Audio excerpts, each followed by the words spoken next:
Hey, thank you for joining me in a new video here today on Channel Cozy. My name is Neil McFarlane, and today I would like to introduce a new segment here, Sakuga Breakdowns, where I go ahead and deconstruct cuts or little animations that always stick into my head and inspire me to keep doing, or inspire me to do my own projects, or inspire me to create my own projects. Little animation here that I saw in an episode of Attack on Titan that really caught my eye. It's a short little clip, but I do want to share it and just break it down with you guys. But before we get into it, I do want to emphasize that I'm not really a professional animation. I'm not in the industry.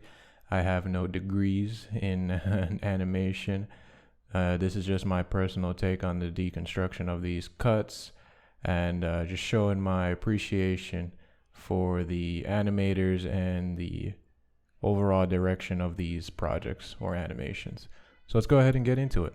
So with what you saw in the beginning of the video, it was just initially, as you can see, I broke it down into the keyframes here. So the first cut, is just a rope, and then the hand comes in after, looks to be 2 frames, comes in after 2 frames, and the knife actually appears at the rope, and then the rest of the frames, or the rest of the animations, is separated into 2s, which was really interesting. So I wanted to see why they chose to do this part here,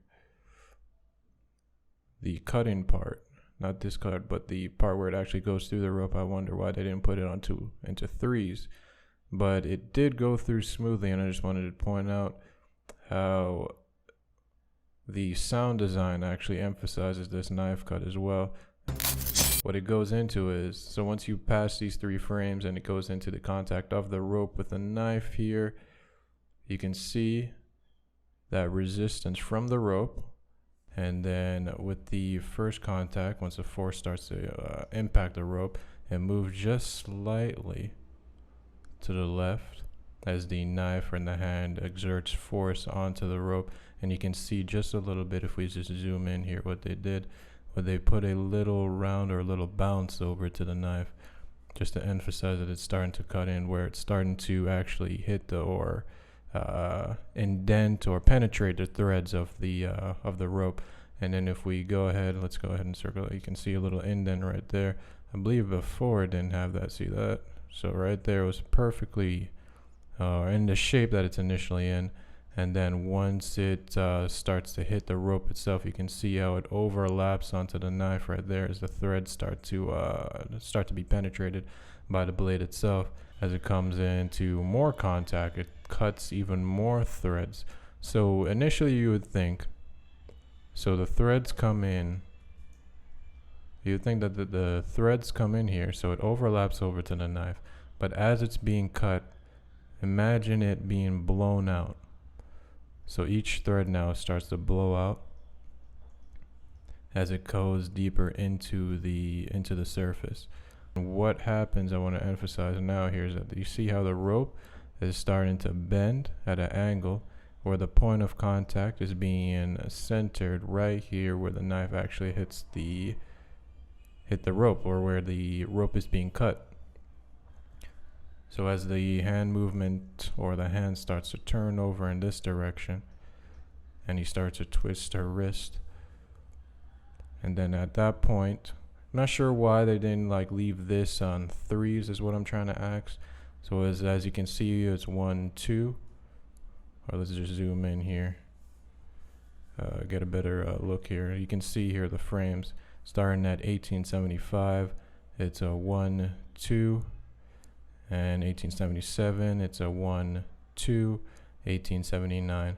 And what I'm trying to say is, why didn't they actually extend it and have it hold for 1 more second, where it'd be 1, 2, 3, and then fall into 1880, and then move on forward, continuing. I would feel it had more impact on, or more anticipation on the cut, but then again, it does look smooth. It does carry on with the formula, and the sound design itself actually carries the brunt of the cut, or the brunt of the cut, where it's actually cutting into the rope. and really emphasizes the strength and the polarity, or the strength and the action being placed onto it. But either way, moving forward, so we can get this on the way. As it goes through, you can see the twisting of the hand here. Twisting of the hand from the initial one right here. And then the best thing here, I would say, is the add of the lighting. That really gives it that nice shimmer. It's a good effect that I would give to the effects team there. And the little particles here that detail the rope being cut, and how little threads fly off the rope here. It's really well done. And just to emphasize, see how the rope at its finest, I still feel that it would hit more with 3 frames here, but hey, they know best.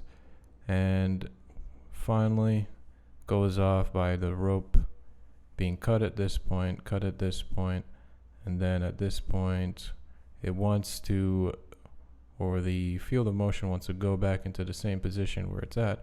So it's going to go ahead and twist back into the initial spot where I'm not sure how the mechanism or how the trap is set up, but I'm guessing there's a force on top and there's a force on the bottom. So the rope is being pulled by each of these 2 forces, and the center of most energy is going to be leveled here in the middle, where she's cutting. And almost forgot, actually, I just noticed a crucial part here I wanted to interject into the video, and it would be the smears, actually, that I didn't mention here before. Let's go ahead and change this to red, because if I don't mention this, it might actually not be noticed. Well, it would be noticed, but it wouldn't be detailed out. So the thing is, the important part about the smears here, not only does it add to the velocity or the speed of the animation, or the speed of the knife itself, or how much force is being exerted onto it to show its velocity, it actually has a significant meaning in how it presented itself to the rope. If I'll show an example here, let's stop it and go ahead and change this to red again. This is where that philosophy or that theory comes into play, where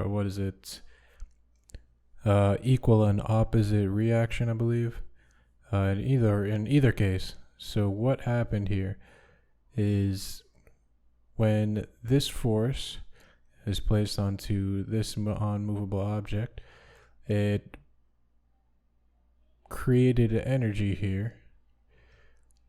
So we'll go ahead and mark that as energy, where there's a so when there's a stopping force and there's a moving force, it obviously is going to stop. So in order for it to keep on moving, this is going to have to break, or this is going to have to break.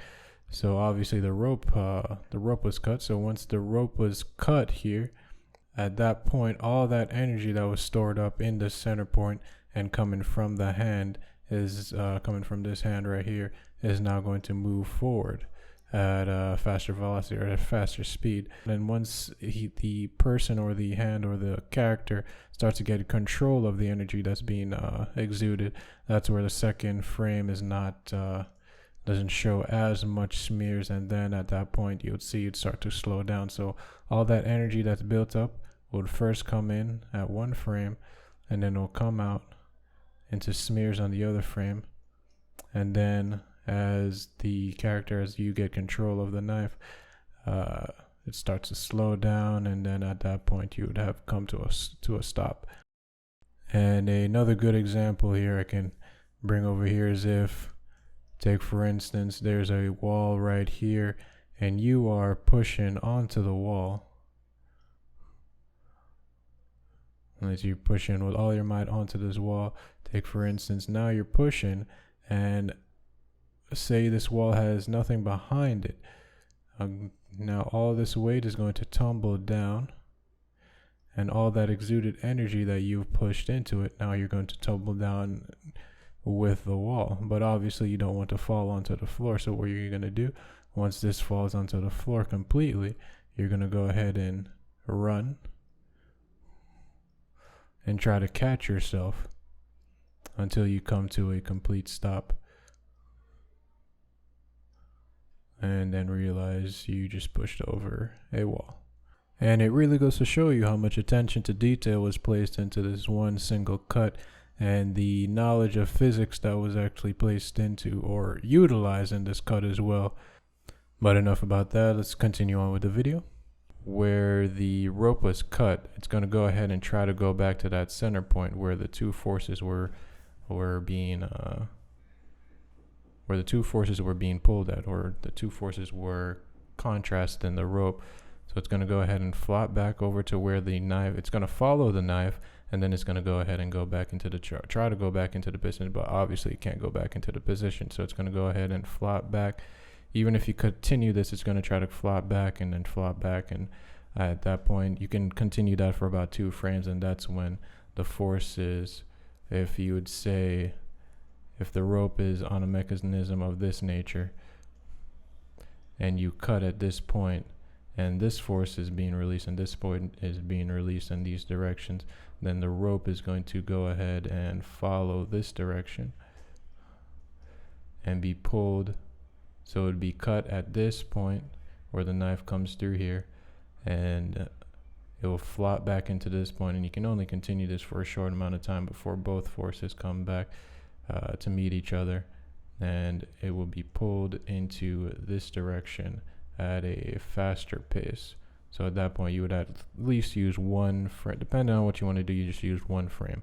But either way, I think that explains what I wanted to get across. It was a really interesting cut here, and it always stuck into my mind once I first saw it. It was just really well done, really well executed. The lighting was great. The animation itself was phenomenal. The pacing, the sound design really carried the animation as well. And the little amount of details also really carried the cut as well. And the attention to detail, really enjoyed that as well. And Attack on Titan is really known for that anyway. Shingeki no Kyojin, Attack on Titan, whichever you want to call it. It's known for its minute details and its superb animation. And Mappa, or the animator here who did this cut, really carried this. And that's all I really wanted to execute. Thanks for watching.